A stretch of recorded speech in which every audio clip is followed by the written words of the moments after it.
다 같이 묵도하심으로 수요예배를 하나님께 드리겠습니다.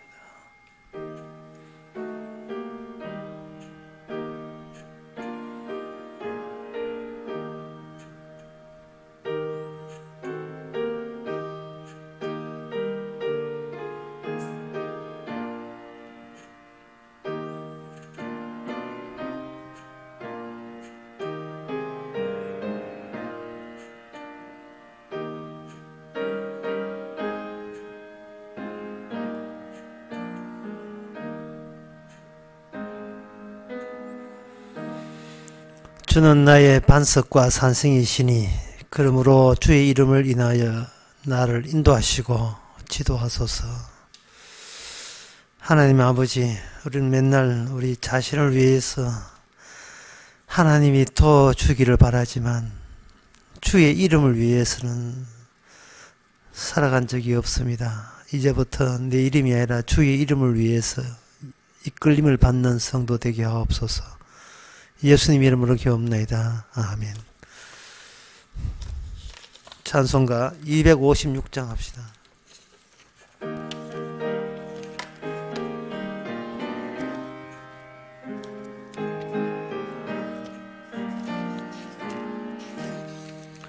눈을 들어 하늘 보라. 어지러운 세상 중에 곳곳마다 상한 영의 탄식 소리 들려온다. 빛을 잃은 많은 사람 길을 잃고 헤매이며 당자처럼 기진한 믿는 자여 의할고 눈을 들어 하늘 보라. 어두워진 세상 중에 외치는 자만큼만 생명수는 말라서라. 죄를 대속하신 주님 선한 일꾼 찾으시나. 대답하리 어디인 믿는 자여 의할고 눈을 들어 하늘 보라. 살아계신 주 하나님 약한 자를 부르시 하늘 뜻을 전하셨다. 생명수 아버지께서 만일 그를 보내지 아니하시면 않으시면 우리는 내려가지 아니하리니 그 사람이 우리에게 말하기를 너희 아우가 너희와 함께하지 아니하면 너희가 내 얼굴을 보지 못하리라 하였음이니라. 아멘. 전에 가져왔던 1차에 애굽에 갔던 양식은 다 떨어졌습니다. 그리고 기근은 여전히 맹렬합니다. 야곱과 함께 있던 식솔들은 약 한 70명 가까이 됩니다. 그것의 양식을 계속해서 생산은 없는데 소비만 증가하니까 얼마 안 가서 곡식들이 다 떨어졌습니다. 그래서 아버지가 다시 한번 애굽의 자식들에게 이야기해서 애굽에 내려가서 양식 사오라고 이야기합니다. 야곱은 아무리 잘난 체도 지금 양식이 없는 상태에서는 애굽 나라에 대해서 의존적입니다. 의지할 수밖에 없는 처지에 있습니다. 그런데 여기 유다가 나서서 아버지한테 명백하게 이야기합니다. 그 사람은 사실은 우리를 노리고 있습니다. 특히 우리가 아버지가 그렇게 애지중지하고 놔주지 않으려고 하는 그 우리의 아우에 대해서 우리에게 식량을 줄 수 있는 권한이 가진 분, 그 애굽의 국무총리가 신경을 많이 쓰고 관심을 갖고 있습니다. 아버지는 이 점을 좀 유념해 주시기 바랍니다. 아버지는 그 자기의 우리 아우 베냐민을 안 데려가는 그러한 상황을 자꾸 생각하시는데, 아버지 이건 양식 문제가 아닙니다. 그 사람은 양식은 뒷전이고 우리가 아우가 있는지를 여부를 묻고자 합니다. 만약에 아우를 안 데려오면 우리 형 시므이는 계속 그 집에 볼모로, 그 애국 국무총리의 볼모로 잡혀 있습니다 라고 이야기했어요. 지금 유다가 그런 이야기하는 이 관점과 그리고 베냐민을 기어이 내어놓지 않으려는 야곱의 관점을 서로 상반된다는 것을 알 수 있죠. 우선 야곱의 입장을 봅시다. 70명의 식소는 먹여야 되겠고, 그리고 사람이 양식 먹는다고 사는 보람이 있는 게 아니고 행복한 게 아니에요. 자기가 사랑하는 사람이 옆에 있을 때 비로소 양식 좀 없어도 사는 보람이 있습니다. 그런데 그 베냐민을 만약에 뭔 위험하기 짝이 없는 자기 자식 중에 시므이를 볼모로 잡고 있는 그 위험한 지역에, 포로로 잡혀있는 그 지역에다 다시 자기 목숨보다 더 귀한 베냐민을 다시 보낸다 하는 것은 차라리 내 목숨을 달라고 해라 할 정도로 강력하게 지금 야곱은 버티고 있습니다. 그래서 그 애굽으로 안 갔던 거예요. 비록 자식 하나가 잡혀 있더라도 베냐민이 있기에 그냥 계속 버티고 있었던 겁니다. 그런데 문제는 양식이 고갈됐다는 사실. 기근은 더욱더 심하고, 이제는 그의 막다른 그 지경까지 이르러는 겁니다. 여기서 우리가 야곱을 이렇게 한번 보게 되면 야곱의 하는 행동이 전혀 우리한테는 낯설지 않고 이상하지 않습니다. 충분히 이해가 될 행동이에요. 지금 우리가 보는 것은 성경은 하나님 이야기죠. 성경 자체가 하나님 이야기인데, 오늘 이런 본문 같은 이야기를 보게 되면 하나님 이야기가 나온 게 아니고 사람들이 얼마나 어떤 식으로 평소에 자기가 버티듯이 인생을 살아가느냐, 그 모습을 적나라하게 보여주고 있습니다.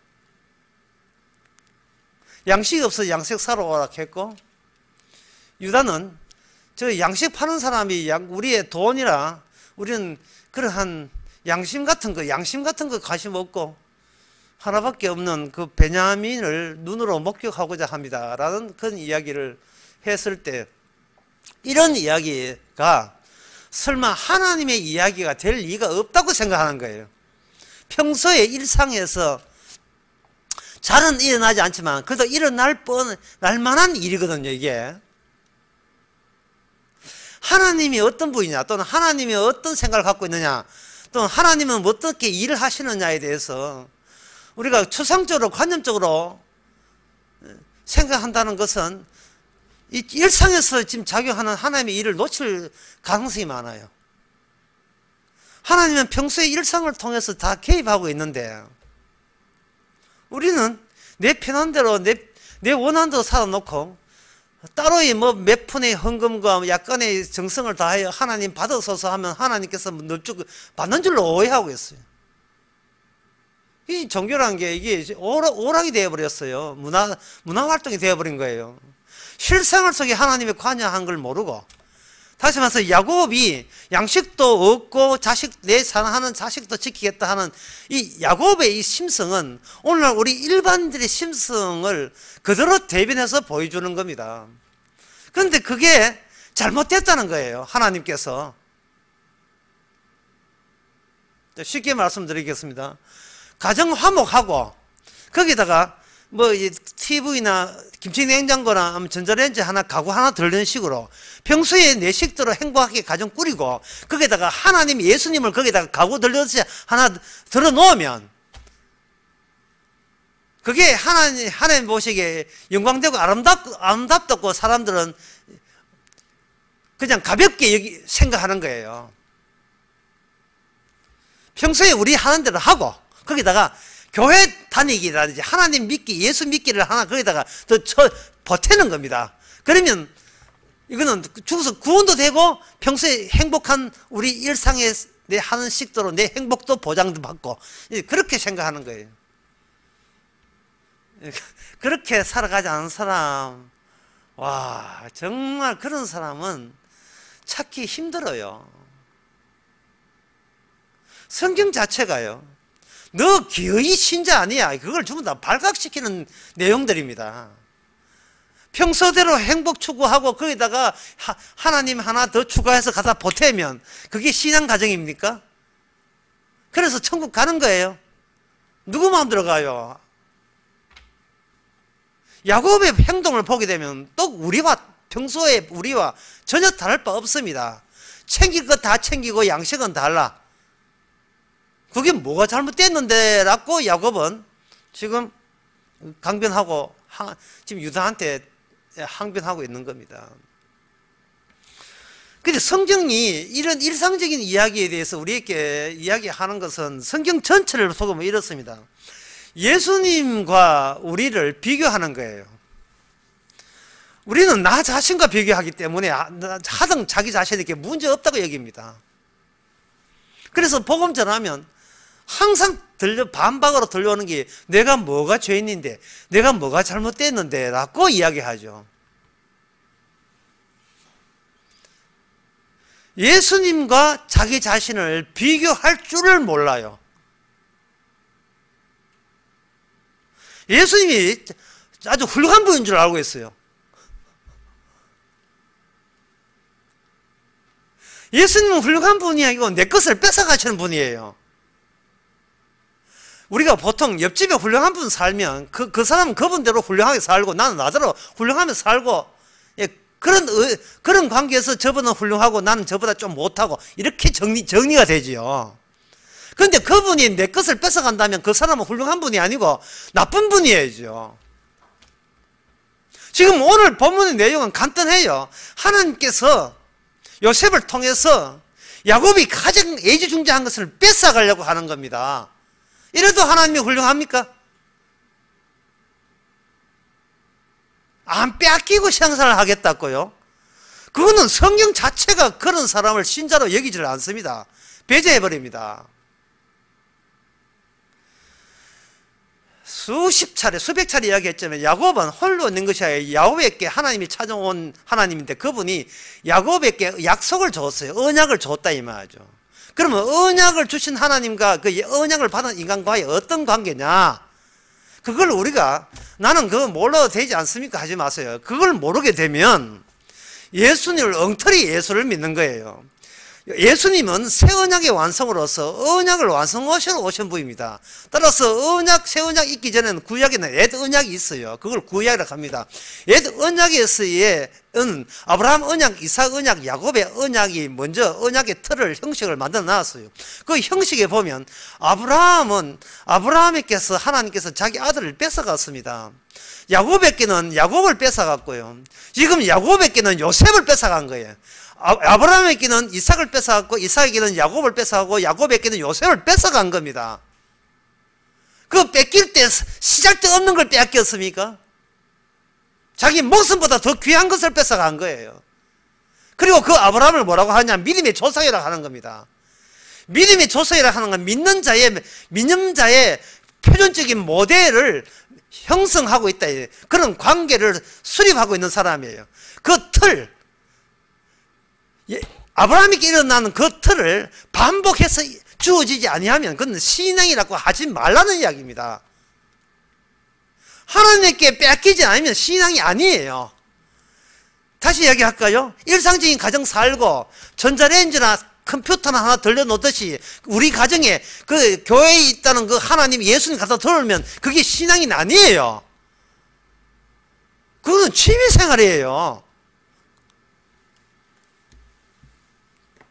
하나님은 살아계신 하나님이기 때문에 네 거의 신자 아니야 하는 것을 그냥 가만 놔두지 않습니다. 거의 들춰내십니다.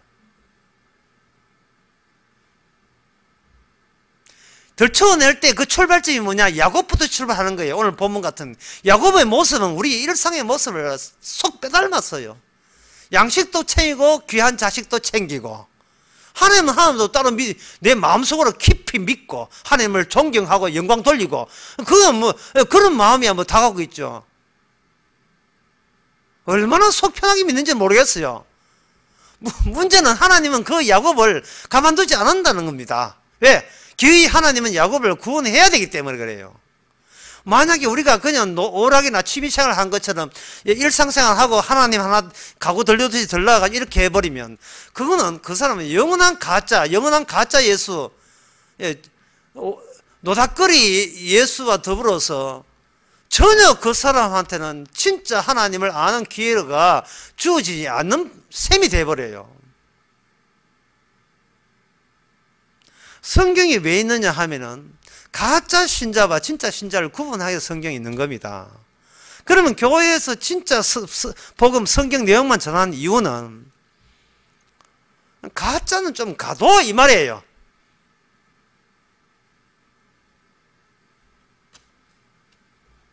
교회에 어차피 교회 머리는 주님이니까 교회가 말아먹지는 않을 거 아닙니까? 교회가 망할 리는 없다 이 말이죠. 교회가 불탈 리는 있고 교인수 하나도 없을 수는 있어요. 교회가 부도날 수는 있어요. 그러나 교회는 없어지지 않아요. 진짜 교회가 교회됨을 위해서 부도나고 풀하고 교인수 다 빠져나오고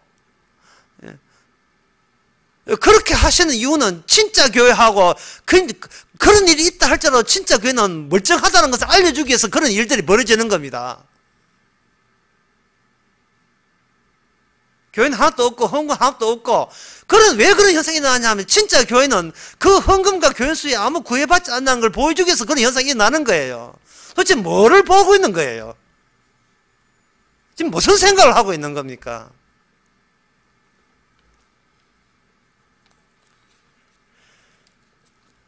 지난 시간에 얘기했습니다. 하나님의 언약에서 구원될 사람은 그 사람이 먼저 하나님께 말을 거는 게 아니고 하나님 쪽에서 말을 걸어온다고 딱 한 주 지났어요.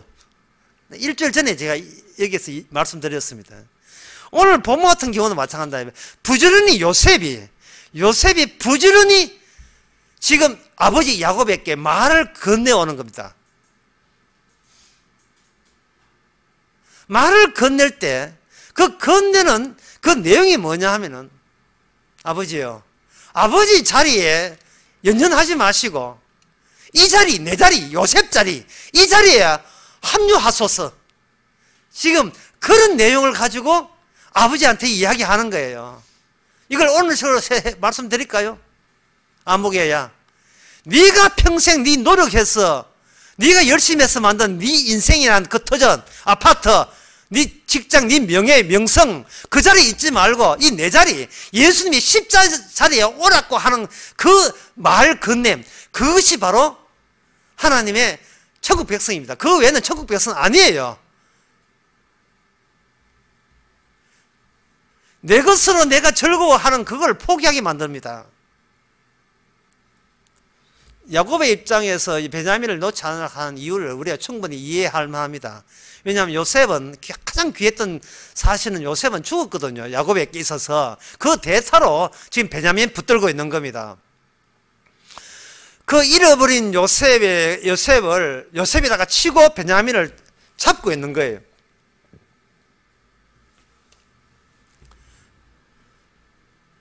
그렇다면 그 베냐민마저 자기 곁에 없어진다는 말은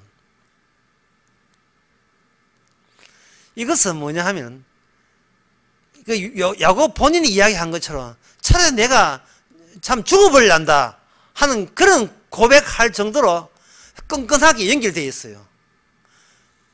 이 무슨 말이냐 하면 쉽게 말해서 베냐민은 내 편이라는 겁니다.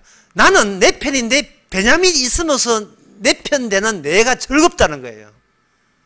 그런데 문제는 거예요. 내가 내 편 될 때 우리는 결코 하나님 편이 될 수 없다는 사실이에요. 이것을 성경에서 이야기하는 겁니다. 어떤 가수가 그런 이야기 했죠. 누가 나를 위로해 주지 하잖아요. 윤복희가 이야기했죠. 뭐 여러 번 간 노래에서 누가 나를 위로해 주지. 이게 나는 내 편이라는 이야기를 그대로 하고 있는 거예요. 여러분 해도 내 편이에요. 여러분들 내 위로해 달라는 그 이야기 아닙니까? 내 편이 돼버리면 내 편 된 인간은 천국에 안 넣어줍니다. 수십 년 교회 다니면 무슨 소용이 있습니까? 교회 왔다 백날로 해도 자기는 자기 편인데. 마태복음 16장 24절에 뭐가 되어 있지요? 누구든 자기를 부인하라 했잖아요. 내가 내 편인 것을 내가 아는데, 하나님 말씀, 예수님 말씀 그거예요. 니는 네 편인 것을 네가 알겠는데, 그러나 그가 네가 네 편 됐으면 안 되고, 그 네 편 됐다는 그 자체가 잘못된 것을 인정하라는 거예요. 내가 내 편이라는 것을 너의 모델로 삼지 말라는 겁니다. 그럼 내가 내 편이 안 되는 방법이 있냐? 방법이 있는 것은 바로 내 편이라고 여겼던 그 베냐민을 강제로 뺏어가는 거예요. 베냐민을 뺏어가는 것은 이거는 마치 뭐와 같느냐 하면 내가 나를 떠나는 거와 마찬가지입니다. 내가 나한테 실망하는 거와 똑같은 거예요. 내가 나가 있음에 희망을 걸고 살았는데 그 희망이 나를 살리는 희망이 완전히 좌절되는 걸 의미하는 거예요. 나는 더 이상 내 편으로 살 수 있는 어떤 여지의 어떤 근거도 완전히 상실된 상태를 말하는 겁니다.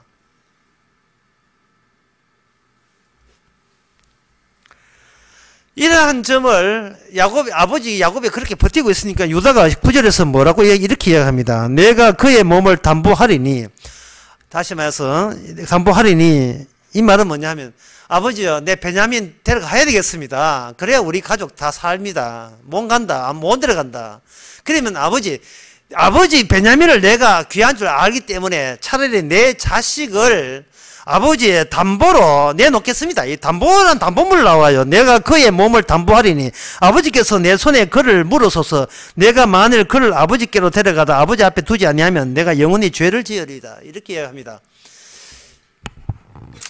지금 갑자기 담보물들이 등장하기 시작합니다. 담보물이 세명되었어요. 요셉은 시므이를 담보로 잡았고요.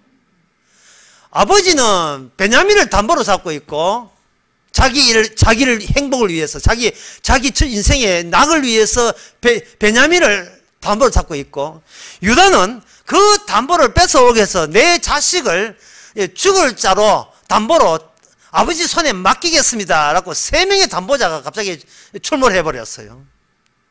이 말은 뭐냐 하면은 예수님과 우리와 비교해 볼 때 우리는 그냥 늙으면 죽는다 하지만 하나님께서 원하는 것은 뭐냐 하면은 그냥 죽어서 천국 못 가요. 우리의 죽음이 어떤 죽음이 되냐 하면은 예수님 죽음과 같은 죽음이 돼야 천국에 달하는 겁니다. 왜냐하면 예수님만이 죽었다가 부활했기 때문에. 사도 바울이 빌립보서 3장 10절에서 자기 자신이 어떤 경로를 통해서 천국 간다는 것을 분명히 알려줬습니다. 내가 부활의 권능에 이르기 위해서 어찌하든지 그의 죽으심을 본받는다 했어요. 그냥 사체로 부활에 쑥 들어가면 될 텐데 그렇지 않고 부활의 권능에 의해서는 예수님이 들어갔던 코스를 반복하는 그 외에는 하나님이 허락한 적이 없다 하는 사실을 분명히 우리에게 이야기해 줍니다. 무당교회 같은 무당교회들 빌면 바치면 복 받는다 할 때는 이런 데는 죽음이란 게 그게 빠져 있죠. 누락이 되어 있는 거예요. 아니, 교회들이 어떻게 성장했고 어떻게 컸다는 것을 우리가 알면서도 그 내막을 한번 봐요. 그게 죽으려고 온 사람들이 그렇게 많은지, 아니면 살려고 온 사람이 그렇게 많은지, 아니면 내가 내 편 안 되기 위해서 온 사람이 그렇게 많을까요? 아닙니다. 하나님 이용해가, 하나님은 전자제품 하나 들듯이 하나님을 들려가지고 내 가정 잘 되기 위해서 교회 가는 거예요. 왜 그 엉터리 교회라고 계속 우기는 겁니까?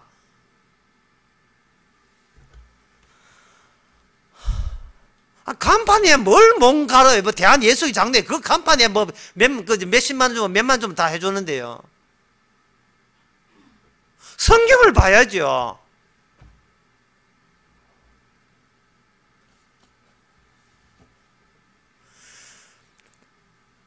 지금 진짜 천국 가는 이거 죽음은 담보는 문은 요셉이 체험 속에 있는 그 하나님의 체험 속에 있던 요셉이 제대로 된 담보물이에요.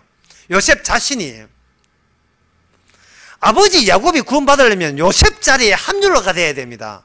그렇게 되려면 내가 내피라는 이 자아성이 날아가 버려야 돼요. 이게 사라져야 돼요. 그냥 네 베냐민 빼앗기면 나도 죽는다 하자. 그냥 죽는다 하지 말고 뭐 신체적으로 자살한다는 말이 아니고 내가 나로 인하여 살 여력이 상실해야 됩니다. 자기 목숨보다 이중지하는 그 베냐민이 만약에 유다 따라서 어느 예굽에 간다면 아버지도 자기 목숨같이 귀한 그 담보물 그 베냐민이 간 곳에 아버지의 마음도 거기에 자동적으로 거기에 합류해야죠. 따라가야죠. 보물이 있는 곳에 네 마음이 있다 했잖아요. 우리의 보물이 뭡니까? 돈입니까? 예수님입니까? 좀 묻는 제가 어리석어요. 믿음도 없는 사람에게 돈입니까? 예수님입니까? 하는 그 질문 자체가 신뢰 같은 질문 같아요. 돈이지요. 몰랐어요. 우리의 속마음은 그렇게 외치고 있지 않습니까? 예수 없이는 살아도 돈 없이는 못 사는데요. 지금 이게 야곱의 입장이에요.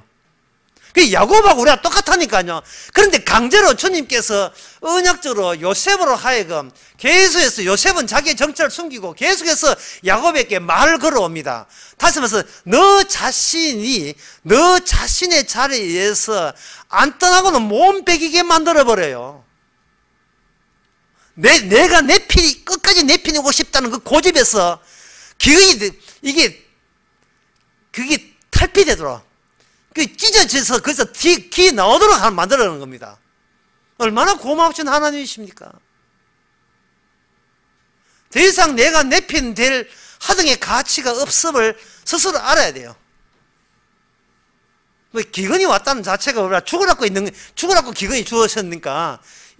그래서 내 한 번 죽냐 게 아니에요. 그냥 죽는다고 천국 가는 게 아니고 죽을 때도 누구 죽음, 천국 가는 죽음도 천국 가는 요건이 갖춘 죽음이 있어야 돼요. 그냥 내가 그냥 죽는다고 천당 가는 게 아니고 천국의 요건을 갖춘 죽음에 합류되어야 우리가 천국 가는 겁니다. 그 죽음은 이미 야곱에 있었어요. 요셉은 죽은 사람이잖아요. 죽은 사람에게 죽었다는 여기는 요셉에게 야곱이 살아있다고 도저히 생각 못한 그 아들에게 하나님께서 미리 죽음의 요건을, 구원의 요건을 다 충족시켜 놓은 겁니다. 여러분, 죽은 사람이 우리를 책임집니까? 산 사람이 우리를 책임집니까? 이걸 보통 사람한테 물어보면 죽은 할아버지가 죽은 할머니가 아버지가 무슨 우리를 책임져? 살아있는 일가 친척이 우리를 책임지고 부모가 우리를 책임지지, 살아있는 사람이 책임지지. 이렇게 답변하는 게 당연하지요. 왜? 죽은 분은 죽고 산 사람끼리 협력해서 살아가야 되는 게 우리 상식이잖아요. 그런데 하나님의 나라는 그게 아니에요. 죽은 분이 우리를 책임져요. 죽은 예수님이 우리를 책임진다고요. 죽은 예수님이 살아있다 하지만 우리 보통 살아있는 사람처럼 그렇게 눈에 안 보이니까 여전히 우리는 살아있다의 그 개념 범주에 안 들어오는 거예요. 예수님께서 실감이 나지 않는 겁니다. 주님이 살아있다는 게. 그래서 우리는 예수님을 찾고 노래 부르고 예수님 찬양하지만 예수는 안 믿어요. 왜? 안 살아있으니까. 실감이 안 나니까. 그런데 하나님께서는 택한 백성에게 요동치게 합니다. 인생이 이상하게 꼬이게 만들어요. 뭔가 궁지에 막다른 길에 자꾸 몰리게 하는 겁니다. 내가 나만 쳐다보고 사는 나라는 것 자체가 이게 뭔가 잘못되어 있다는 거. 다른 나가 있어야 된다는 거죠. 그런 예가 그 성경에 그 유명한 주님 하는 기도에 보면 그런 게 나와 있어요. 뭐냐 하면은 하늘에 계신 우리 아버지라고 되어 있죠. 나의 아버지라 하는 것은 누구한테만 하느냐 하면 예수님만 할 수 있어요. 시편 22편 그리고 마태복음 26장에 보면 나의 아버지 나의 하나님 어찌하여 나를 버리시나이까. 나라고 하는 것은 예수님만 이야기할 수 있어요. 나의 하나님은 예수님만 할 수 있습니다. 물론 선지자이지만 선지자들은 다 예수님을 대신해서 하는 거고요. 우리가 하는 하나님은 나의 하나님은 없어요. 왜냐하면 나라는 자아를 천국에서는 용납을 안 해주기 때문에 그래요. 우리는 공동의 자아에 합류돼야 됩니다. 공동의 자아가 되려면 그냥 내가 그냥 나로 들어가면 안 되고 이 나는 죽어야 되는 거예요. 내가는 이 자는 있으나 마나한 하자는 존재가 되는 겁니다. 그렇게 되려면 그동안 내가 내 피라고 여겼던 이 모든 그 가치 기준이 파괴되어야 되는데 그게 바로 뭐냐면 나는 누구의 담보물이 돼야 돼요. 누구의 담배물이 된다는 것은 내가 주체가 아니고 주체가 내 말고 저쪽에 있는 거예요. 저쪽에 담보물이 되어버리면 접중의 포로가 된다든지 볼모가 된다면 나 자체적으로 선과 악 이게 따질 필요 없고요. 내한테 이익이었다 손해였다 따질 필요가 없어요. 이게 성도가 누리는 자유입니다. 그동안 내가 내 편이기 때문에 자 보통 그 교회에서 하는 이야기 해봅시다. 나는 내가 내 편이기 때문에 죽어서 천국에 가야 되겠다는 열의가 있고 욕망이 있어요.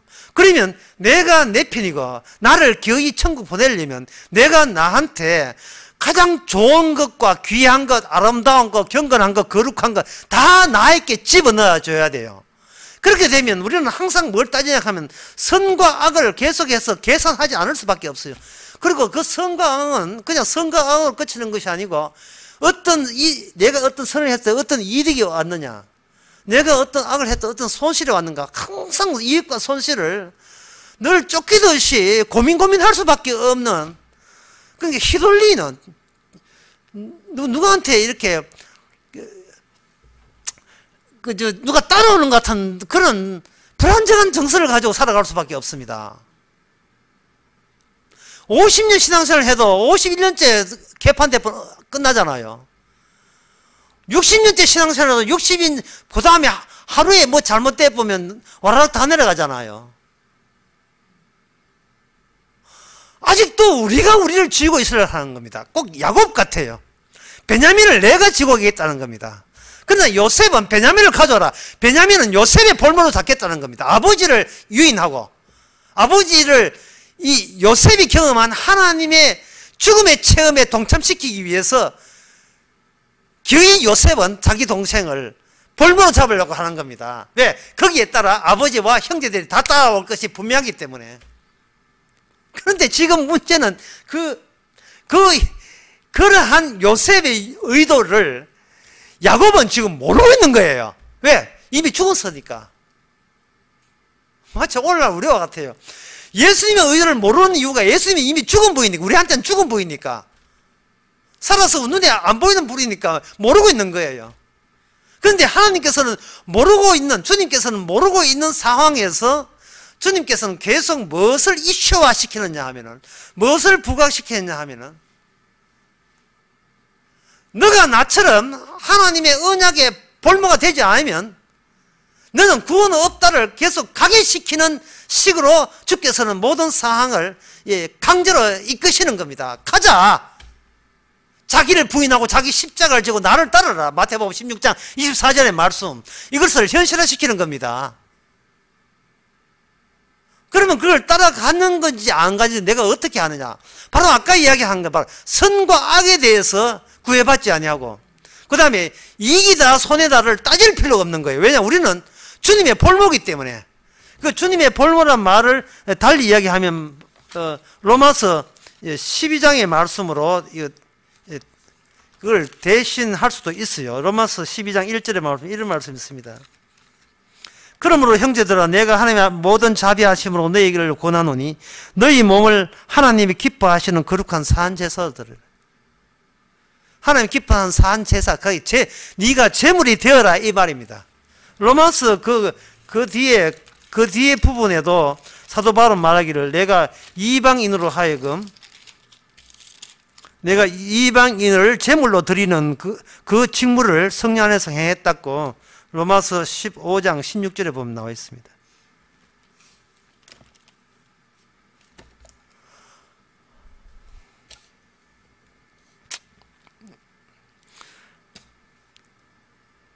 하나님께서 한번 정리해 봅시다. 하나님께서 언약을 주었다. 이게 옛 언약이고 구약에서는 새 언약은 예수님이 주셨습니다. 이 언약 속에 아브라함 언약이 있고 이삭 언약과 야곱의 언약이 있습니다. 그런데 시간상 순서는 아브라함 언약, 이삭 언약, 야곱 언약이 되어 있지만 하나님께서는 그 언약을 이루는데 역순해서 요셉에게 구체적으로 하나님의 담보물이 되게 하신 그 원리를 보다 더 풍부하게 하셔서 그것을 요셉을 통하여 야곱에게 알리게 합니다.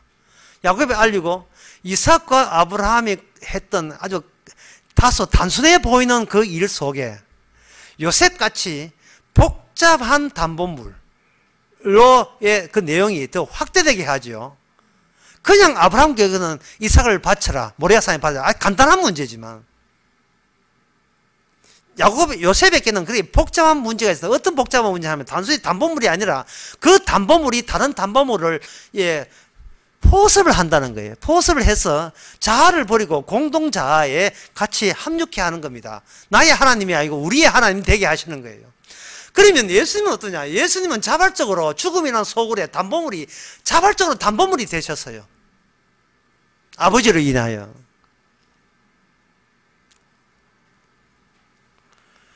담보물이라 하는 것은 죽기 위해서 된 죽음을 이야기하는 겁니다. 왜냐하면 죽음 아니면 이 땅에서 빠져나가 천국 못 가기 때문에 이 세상은 어차피 이 세상은 죽음으로 마감돼요. 이왕 죽는 거 담보물로서 죽는 죽음은 천국 가서 영생을 얻죠.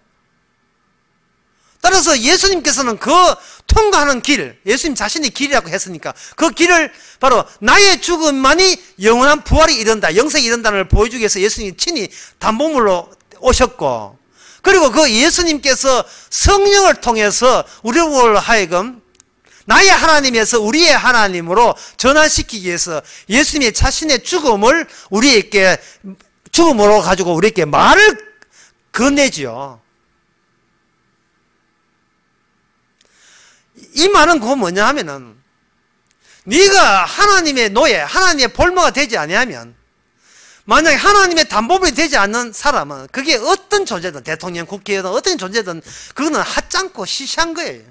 그렇다면 우리의 인생이라 하는 것은 결국 내가 내 피라고 우기는 것은 따지 하나님 보시기에 하찮고 시시하고 대수롭지 않고 아무것도 아닌 걸 가지고 귀한 천하보다 귀하다고 쥐고 있는 거예요. 야곱이 베냐민 쥐고 계속 쥐고 있어 봤자 요셉이 합류하지 않는 인생은 그거는 하찮은 인생, 아무 의미 없는 인생이에요.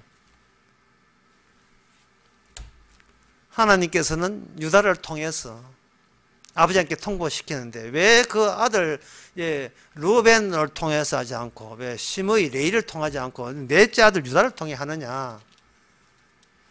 첫째 루벤은 자기 그 서모하고 통관했죠.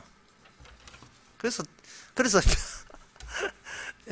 별로 인상이 별로 안 좋고, 그 다음에 시므이는 현재 볼모 잡혀 있고, 레이는 거기 창세기 35장에 그 보게 되면 레인이 그 세겜 사람 아주 작사를 낼 때에 그 35장 26절에 칼로 하몰과 그 아들 세겜을 죽이고 디나를 세겜을 데려오고 하는데 여기에 누가 개입하냐면 그 34장 창세기 33장 25절에 보면 제3일에 미쳐 그들이 고통할 때 할례를 지키 강제를 시키가 고통할 때 야곱의 두 아들 디나의 오라비 시므이가 레이가 각각 칼을 차고 부지 중에 성읍을 엄습하여 모든 사람을 다 도륙했죠.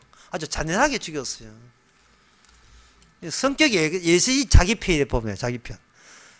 근데 유다에 대해서는 뭐 아주 이렇다 저렇다 말이 없으니까 유다가 아낌없이 그 자기 희생적인 담보의 특징이 뭐냐?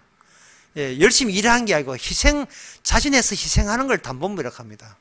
예수님이 희생하듯이 담보물을 그게 얼마나 착하냐, 얼마나 성실하냐, 거룩하냐가 아니라 네가 복음을 위해서 희생했느냐를 묻는 거예요. 주님께서 뭐 희생한다 해가지고 큰일 업적을 남기란 말이 아니고 내가 나한테 나 자신을 포기하는 겁니다. 죽이 되든 밥이 되든 주님께 알아서 하겠지. 이것보다 더 큰 희생이 어디 있습니까? 내가 내 편 되기를 포기했으니까. 세상의 모든 웃음과 세상의 울음을 한번 분석해 보세요. 왜 웁니까? 내 인생, 내 편이 이기를 원했는데 그게 실패를 꺼내서 울었고, 예? 그런 거 있잖아요. 마마, 내가 사람을 죽였어요. 엄마, 내가 사람을 죽였어가 노래했거든요. 예. 퀸이라는 사람이 부른 노래였어요. 자기 인생, 자기가 건사 못해서 실패해서 울었고, 좋다는 것은 내 인생, 내 편이니까 잠시 뭔가 잘 됐기 때문에 기뻤고, 이 울고 기쁘고가 전부 다 끝까지 희생 안 하려는, 손톱만큼도 손에 안 보려는 강력한 악마의 심성을 그대로 보여주는 겁니다. 그 대표적인 사람이 창세기 4장에 나오는 가인이죠. 하나님은 가인을 아벨로 바뀝니다. 아벨의 특징은 뭐냐? 하나님에 의해서 억울하게 희생물 된 사람이 아벨이에요. 천국은 아벨들의 집합소입니다. 그 아벨은 본인이 잘한 건 아니기 때문에 하늘에 계신 우리 아버지가 되는 거예요. 공동의 자아입니다. 이 담보물, 하나의 담보물 안에 모두가 직결하는 이 작업, 지금도 성령께서는 십자가를 앞장세워서 십자가가 눈에 보인다고 이야기하면서 우리에게 찾아와서 주의 뜻대로, 주의 능력으로만 우리가 구원되는 겁니다. 기도하겠습니다. 하나님 아버지, 일상 속에서 주께서 어떻게 일하시는지를 보게 하옵소서.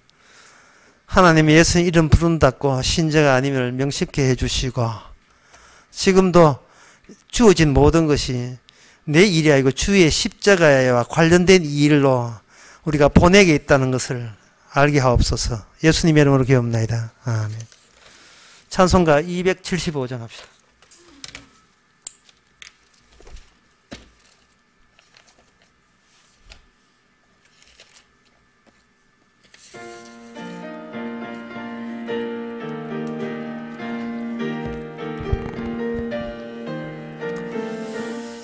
저 죽어가는 자 다 구원하고 죄악과 무덤서 건져내며 죄인을 위하여 늘 애통하며 예수의 공로로 구원하네.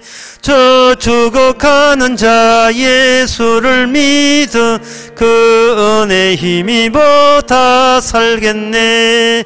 주 반대하는 자 불쌍히 여겨 참 회개할 때를 기다리네. 열심을 다하여 인도해 보세. 예수를 믿으면 다 살겠네. 저 죽어가는 자 예수를 믿어 그 은혜 힘입어 다 살겠네. 저 죽어가는 자 구원해내야 우리의 본분을 다하리니.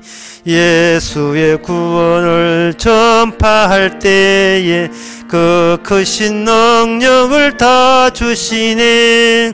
저 죽어가는 자 예수를 믿어 그 은혜 힘입어 다 살겠네. 아멘. 기도합시다. 지금은 우리 주 예수 그리스도 은혜와 하나님의 크신 사랑과 성령의 충만하심이 부활에 이르기 위해서 주의 능력으로 십자가를 기는 모든 성도에게 주의 이름을 축원하나이다.